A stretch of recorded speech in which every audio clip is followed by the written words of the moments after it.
Hi everyone, welcome to Harsha Trainings. I am Harsha. I am a Pega trainer at Harsha Trainings. I hope all of you are doing good.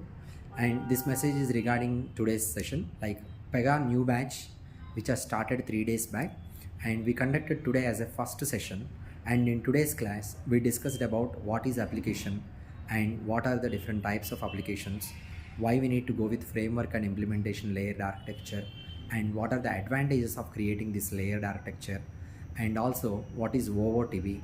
These are the few points we have discussed, and also we discussed about like the parameters which needs to be used while creating new application.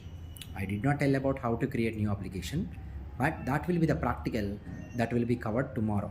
So tomorrow's session will be a practical hands-on session where you don't need a laptop parallelly to do along with me. So you should not be doing it parallelly. Once I finish doing it, at your free time at your home, you can take practice and hands-on. Okay, I will document every screenshot step by step and all. So tomorrow's session will be practical session, don't miss.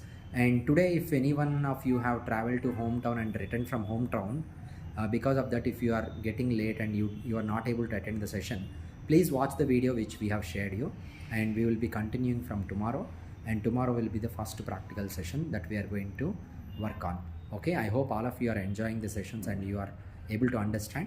If you have any doubts or any questions or any queries anywhere you did not understand, reach out to us. We will always be available to help you.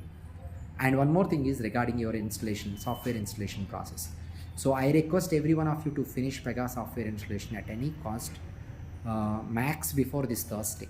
And please be ready with your laptop available, because once we start practicals, and you will not be able to catch up if you are going to have a pending tasks of 2 weeks. That is impossible. This week it is okay, but even though you don't have laptop, any one of you, please go through the theory documents and all, and be prepared yourself to do the immediate practical once you get the laptop. Okay, and classroom student, please make sure that you attend regularly and be available to the class on time. Online students also, I am observing many students are connecting after 11 o'clock. That is not at all good. Okay, if you are online student, it will not take more than a minute to connect to the session, right? So please be connected to the meeting, always be available to the meeting. On the meeting, I mean like 15 minutes before at least. Otherwise, at least worst case is 5 minutes before the 11 o'clock. Okay, I'll open the meeting usually 15 minutes before itself. Okay, and thank you. Hope to meet all of you tomorrow. Thank you for joining everyone.